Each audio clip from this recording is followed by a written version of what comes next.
నమస్తే, welcome to UA TV. Gandhiji lakh విగ్రహాల ప్రదర్శన, ఇంటింటా గాంధీ, ప్రతి హృదయంలో శాంతి. మహాత్మా గాంధీ జాతీయ సుస్థిర విజ్ఞాన సదస్సు, స్వదేశీ మేళ, బాపుబాట, గాంధేయం జగజ్జయం అంటూ 50 సంవత్సరాల స్వర్ణోత్సవాలు సందర్భంగా అక్టోబర్ 10, 11, 12, 13 తారీఖున గాంధీ జయంతి ఇది అక్టోబర్ 2 పురస్కరించుకుని ఈ 4 రోజులు కూడా గాంధీజీ లక్ష విగ్రహాల ప్రదర్శన అనే కార్యక్రమం చేపడతా ఉన్నారు. స్వర్ణోత్సవాలు చేస్తూ ఉన్నారు. సో దీనికి సంబంధించి పెద్ద ఎత్తున కార్యక్రమాలు ఎల్బీ స్టేడియంలో జరుగుతూ ఉన్నాయి. సో దీనికి సంబంధించి ముఖ్య ఎవరైతే ఈ కార్యక్రమానికి నడుంగట్టి ముందుకు తీసుకెళ్తున్నటువంటి వ్యక్తి, ఆయన మహానుభావుడే అని చెప్పాలి. ఒక రకంగా ఆయనతో ఒకసారి మాట్లాడదాం. అసలు దీని యొక్క లక్ష్యం ఏంటి? ఎందుకంటే 1,00,000 గాంధీ విగ్రహాలు డొనేట్ చేయడం అంటే మామూలు విషయం కాదు. సో గాంధీ యొక్క ప్రాముఖ్యతని ప్రదర్శించేలా, అందరికీ తెలిసేలా మీరు ఈ లక్ష్యం ఏంటో, దీన్ని ఎందుకు ఇంత కార్యక్రమాన్ని పూనుకున్నారో ఆయన మాటలు తెలుసుకుందాం. సార్ నమస్తే అండి. ఏం పేరు మీ పేరు? నా పేరు సంజయ్ రెడ్డి. సంజయ్ రెడ్డి గారు, ఇప్పుడు అంటే మీరు ఇట్లా పాంప్లెట్ కొట్టించారు, గాంధీ లక్ష విగ్రహాల ప్రదర్శన. ఈరోజు మన గాంధీ భవన్లో ఉన్నాం. సో ఈ కార్యక్రమం ఏంటి అంటే 50 సంవత్సరాల స్వర్ణోత్సవాల సందర్భంగా ఈ విగ్రహాలు ప్రదర్శించడానికి, వాళ్ళందరికీ డొనేట్ చేయడానికి ఏంటి ముఖ్య కారణం ఏంటి? నేను ఈ గాంధీ జ్ఞాన Pratishthan and Gandhi global family అనే ఈ సంస్థకి యువజన విభాగం రాష్ట్ర అధ్యక్షులుగా వ్యవహరిస్తున్నాను. అయితే ఈ లక్ష విగ్రహాల ప్రోగ్రాం, గాంధీజీ లక్ష విగ్రహాల పంపిణీ, ప్రదర్శనతో పాటు పంపిణీ కూడా ఉంటుంది. ఇంటింటా గాంధీ, ప్రతి హృదయంలో శాంతి. గాంధీజీ సూచించిన మార్గాలు ఏవైతే ఉన్నాయో, సత్యం, అహింస, శాంతి, ఆ మార్గంలో ఈరోజు యువత ప్రయాణించాలనే ప్రధాన ఉద్దేశంతో మేము ఈ యొక్క అతిపెద్ద కార్యక్రమాన్ని తలపెట్టడం జరిగింది. దాంతోపాటు మన ప్రభుత్వం ఎంతో ప్రతిష్టాత్మకంగా చేపట్టినటువంటి మన గౌరవనీయులు, మన రాష్ట్ర ముఖ్యమంత్రి వర్యులు ప్రపంచంలోనే అతి పెద్దైన బాపు విగ్రహాన్ని ఇక్కడ ప్రతిష్ఠించబోతున్నారు. అది ఆల్రెడీ మన ప్రభుత్వం అనౌన్స్మెంట్ కూడా ఇచ్చింది. దానికి భూసేకరణ కూడా జరుగుతున్నది. ఈ అతిపెద్ద ప్రపంచంలోని అతిపెద్ద గాంధీ విగ్రహం ఇక్కడ ప్రతిష్ఠించే ఏదైతే మహత్తర కార్యక్రమం ఉందో, దానికి మేము సంఘీభావంగా, దానికి మద్దతుగా ఈరోజు వేలాది మంది యువకులం సంఘీభావం తెలియజేస్తూ ఈ యొక్క లక్ష విగ్రహాల ప్రదర్శనని నిర్వహించబోతున్నాం. తెలంగాణ రాష్ట్ర యువజన కాంగ్రెస్ మరియు మా గాంధీ జ్ఞాన Pratishthan and Gandhi global family ఆధ్వర్యంలో వచ్చే నెల అక్టోబర్ 10, 11, 12, 13 తారీఖుల్లో లక్ష విగ్రహాల ప్రదర్శనని ఎల్బీ స్టేడియంలో మేము నిర్వహించబోతున్నాము. దీనికి సంబంధించినటువంటి ప్రధాన ఉద్దేశం ఏంటంటే, విగ్రహాలు పెట్టడం వల్ల మనకు స్ఫూర్తితో పాటు ఒక గాంధీజీ సూచించిన అభివృద్ధి లక్ష్యాలు, గాంధీజీ సుస్థిర అభివృద్ధి లక్ష్యాలని ఆనాడే 75 సంవత్సరాల కింద మన సమాజానికి సూచించడం జరిగింది. ఆ యొక్క ముఖ్య ఉద్దేశాలని ముందుకు తీసుకెళ్లడం కోసం ఆ ప్రధాన ఉద్దేశంతో మేము ఈ కార్యక్రమాన్ని తలపెట్టాము. ముఖ్యంగా ఈ కార్యక్రమంలో 4 రోజుల పాటు ఉండే కార్యక్రమాలంటూ పెట్టారు. లక్ష గాంధీజీ విగ్రహాల ప్రదర్శన, కోటి స్వదేశీ మొక్కల పెంపకం, ఖాదీ చేనేత ప్రదర్శన, గాంధీజీ ఆచార్య వినోబా భావే సాహిత్య పుస్తక మరియు చిత్రాల ప్రదర్శన, చరక ప్రదర్శన, ఎద్దు గానుగ ప్రదర్శన, స్వదేశీ వస్తు ప్రదర్శన, విక్రయాలు, గ్రామీణ పరిశ్రమ ఉత్పత్తుల ప్రదర్శన, విక్రయాలు, సాంస్కృతిక కార్యక్రమాలు, ఇన్ని కార్యక్రమాలు పెట్టారు. ఏంటంటే అంటే దాదాపుగా గాంధీ గురించి తెలియని వారు ఎవరు ఉండరు కాబట్టి, సో మళ్ళీ ఈ కార్యక్రమం ద్వారా ఒక్కసారి గాంధీజీని మనం తెలుసుకోవాలి అనే ఉద్దేశంతో మీరు చాలా పెద్ద కార్యక్రమం చేశారు. ఇవన్నీ ఎలా సాధ్యం? అయితే గాంధీని మీరు అన్నట్టు గాంధీ గురించి తెలియని వారు ఉండరు, కానీ అంతా తెలుసు అని అనుకుంటున్నాం గాంధీ గురించి. కానీ మనకు తెలియని 90% ఉన్నది. గాంధీ అంటే స్వాతంత్రోద్యమం, ట్రూత్ అండ్ నాన్ వైలెన్స్, సత్యం, అహింస, గాంధీ యొక్క సిద్ధాంతాలు, గాంధీ స్వాతంత్రోద్యమం. గాంధీ అనగానే మనం ఏం మాట్లాడతాం? స్వాతంత్రోద్యమం పిక్చర్ వేసుకుంటాం. బ్రిటిషర్స్ వస్తారు ఫస్ట్ మన మైండ్లోకి. బ్రిటిషర్స్ వచ్చి గాంధీ ఏం చేస్తాడు, ఇమీడియట్గా గాంధీ యొక్క ఏదైతే స్వరూపం మనకు తెలుసు కాబట్టి, గాంధీ బ్రిటిషర్స్ ఫైట్ చేసినట్టు, గాంధీ యొక్క ఉప్పు సత్యాగ్రహం, దండి సత్యాగ్రహం, ఇంకా డీప్ పోతే ఇట్లాంటి ఒక ఫ్రీడమ్ ఫైట్ మూమెంట్ తప్ప గాంధీ సూచించినటువంటి అనేక సిద్ధాంతాలు, సూక్తులు ఉన్నాయి. వాటి మీద సరైనటువంటి నాలెడ్జ్ వాళ్ళ సమాజానికి లేదు అని నేను అనట్లేదు, కొంతమందికి ఉంది. కానీ ఇంకా దాన్ని మేము డీప్గా తీసుకోవాలన్న ఆలోచనలో ఉన్నాం. గాంధీ అంటే ఒక స్వతంత్ర పోరాటం కాదు. గాంధీ అనే సత్యం, అహింస మార్గం కావాలి. ఖచ్చితంగా సత్యం, అహింస మార్గంలో ప్రయాణిస్తేనే మనం ముందుకు పోతాం. దాంతోపాటు గాంధీ ఏం చెప్పిందంటే ఒక స్వదేశీ మూమెంట్ ఇచ్చిండు.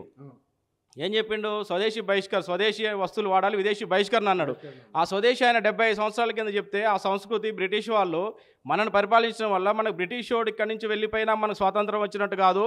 బ్రిటిష్ వాడు నేర్పించిన సంస్కృతి మనం అవలంబించడం వల్ల ఆ సంస్కృతిని మనం పారదోలితేనే మనకు నిజమైన స్వాతంత్రం. ఇప్పటికి మనకు స్వాతంత్రం వచ్చినప్పటికీ వాడు మనకి ఇచ్చిన సంస్కృతి వల్ల మనం చాలా నష్టపోతున్నాం. ఆ సంస్కృతిని మనము పాటించొద్దు అని చెప్పిండు. దానివల్ల మనం స్వదేశీ వాడాలి, విదేశీ బహిష్కరణ అన్నాడు. కానీ ఆ రోజు నుంచి ఈ రోజు వరకు మనం ఏం చేసినాం? స్వదేశీని అభివృద్ధి చెందలేదు కానీ విదేశీలో అభివృద్ధి చెందినాం. ఈరోజు ఏమవుతుంది? మళ్ళీ తిరుగు ప్రయాణం చేసినాం. మనకు పోయిన నెల మన గౌరవనీయులు ప్రధానమంత్రి గారు కూడా మహాత్మా గాంధీకి నివాళులు అర్పించాలి, మన స్వదేశీ వాడాలి అని చెప్పిండు. ఏది? మోడీ అక్కడ టారిఫ్లు వేస్తే కానీ ఇక్కడ మనకు గుర్తురాలే స్వదేశీ అనేది. దాని యొక్క ప్రతిరూపమే, దాని యొక్క రిజల్టే ఇప్పుడు జిఎస్టీలు తగ్గడం. అంటే 70 సంవత్సరాల కింద గాంధీ ఏం చెప్పిండు, ఇవాళ ఏం జరుగుతుంది అంటే సొసైటీకి దానికి లింక్ ఉందా లేదా? ఇవాళ జరిగే వ్యవస్థకి గాంధీ జరగకూడదు, మన దేశం ముందుకు పోవాలి, మన పూర్వీకులు ఏదైతే చెప్పారో ఆచారాలని, ఆ వ్యవహారాలని, మన సాంప్రదాయాలని, మన యొక్క పద్ధతులని మనం పాటిస్తే మనిషి పైసా ఖర్చు లేకుండా సొంతగా స్వాలంబన, స్వాభిమాన్, స్వదేశీ అనే పదాలను గాంధీ ఆ రోజు వారిని అయ్యే పదాలను ఈరోజు ప్రధానమంత్రి మోడీ కూడా తన డిక్షనరీలో పెట్టుకొని పదే అడుగు తీస్తే అడుగు అయ్యే పదాలతోటి ఇలా ముందుకు పోవడం జరుగుతుంది. ఇవంతా ఏంది? దేశాభివృద్ధికి మనిషి సెల్ఫ్ సస్టైనబుల్ అంటే సొంతంగా తనను తాను నిర్మించుకుంటూ సమాజాన్ని నిర్మించడం, ఎటువంటి ఖర్చు లేకుండా, ఎటువంటి మనకు విదేశీ వస్తువులు వాడకుండా, అటువంటి పరిస్థితిని మనం మర్చిపోయి ఇవాళ కంప్లీట్గా ఒక విదేశీ యొక్క సంస్కృతులు నెట్టబడ్డాం. కాబట్టి దాని నుంచి దూరం కావాలని ఈ స్వదేశీ వస్తువులను ప్రమోట్ చేయాలనే ఒక ప్రధాన ఉద్దేశం, గొప్ప ఉద్దేశం దీంట్లో ఉంది. కాబట్టి మనం దీంట్లో బ్రోచర్లో పెట్టినటువంటి స్వదేశీ మేళా, కోటి మొక్కల పెంపకం ఇదంతా కూడా దానికి సంబంధించిన కాన్సెప్ట్. ఇది ఒక పాయింట్ మాత్రమే, ఇంకా అనేక ఆశయాలు ఉన్నాయి. ముఖ్యంగా చూసుకుంటే మీరంతా యూత్, సో జాబ్స్ వైపు లేకపోతే రాజకీయాల్లో ముందుకెళ్లాల్సింది, మీరింత పెద్ద కార్యక్రమం పెట్టుకున్నారు. ఏంటి, ఎవరు స్ఫూర్తి దీని వెనకాల? ఎవరు మిమ్మల్ని ఇంత మోటివేట్ చేసి?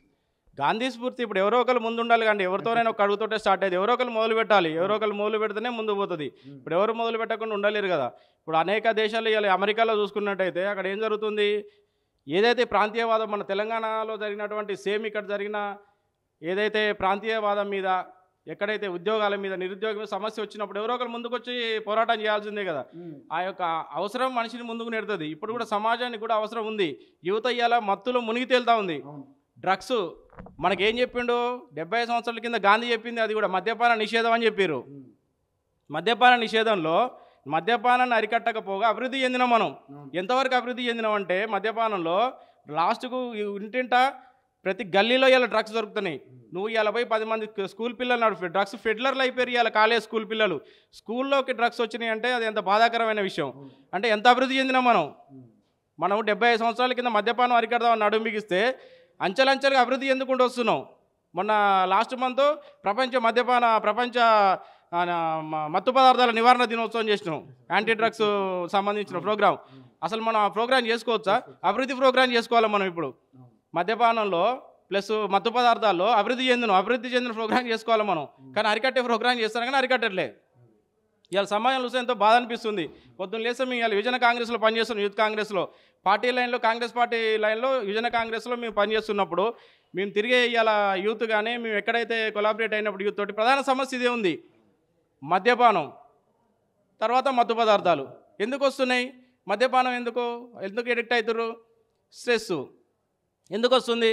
మనకు ఉద్యోగం ఉండదు, చదువు ఉంటుంది, నిరుద్యోగం తర్వాత నీకు చేసుకోవడానికి పని లేదు. ఆ సెల్ఫ్ సస్టైనబిలిటీ అనేది గాంధీ చెప్పిండు. నీకు ఇంకో కానీ ఉద్యోగం ఎత్తుకోవడానికి పోవాల్సిన పని లేదు, నువ్వే పని చేసుకో. ప్రకృతి వ్యవసాయం మీద ఒక పుస్తకం రాసిండు గాంధీ. ప్రకృతి వ్యవసాయం అనేది ఇలా ఆర్గానిక్ అందరూ చేస్తారు కానీ అది కూడా సక్సెస్ కావట్లేదు. దాని అవసరం ఉంది. నేచురోపతి, తర్వాత సోలార్ పవర్ మీద చెప్పిండు. ఇట్లాంటివి చేసుకోవడానికి చాలా అవకాశాలు ఉన్నాయి సొంత కాలం మీద నిలబడడానికి. కానీ యువత ఆ మార్గంలో లేదు.